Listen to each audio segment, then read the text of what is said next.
Islamabad high court ने deputy commissioner Islamabad और SSP operations को दी गई सिंगल बेंच की तौहीन अदालत की सजा कलअदम करार दे दी है। अदालती हुक्म के बावजूद 3 MPO जारी करने पर तौहीन अदालत केस की समाअत हुई। चीफ जस्टिस सरफराज डोगर और जस्टिस आजम खान ने जस्टिस बाबर सत्तार का फैसला कलअदम करार दे दिया। जस्टिस बाबर सत्तार ने डिस्ट्रिक्ट मैजिस्ट्रेट इरफान नवाज मेमन को 6 माह कैद की सजा सुनाई थी, जबकि अदालत ने SSP ऑपरेशंस मलिक जमील जफर को 4 और SHO को 2 माह कैद की सजा सुनाई थी। अफसरान को अदालती हुक्म की खिलाफ वर्जी में 3 MPO ऑर्डर जारी करने पर तौहीन अदालत की सजा सुनाई गई थी। इस्लामाबाद हाई कोर्ट ने डिप्टी कमिश्नर इस्लामाबाद और SSP ऑपरेशंस को दी गई सिंगल बेंच की तौहीन अदालत की सजा कलअदम करार दे दी है।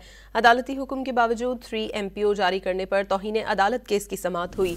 चीफ जस्टिस सरफराज डोगर और जस्टिस आजम खान ने जस्टिस बाबर सत्तार का फैसला कलअदम करार दे दिया।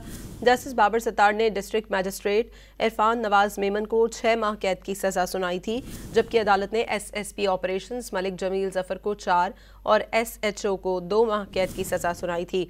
अफसरान को अदालती हुक्म की खिलाफ वर्जी में 3 MPO ऑर्डर जारी करने पर तौहीन अदालत की सजा सुनाई गई थी।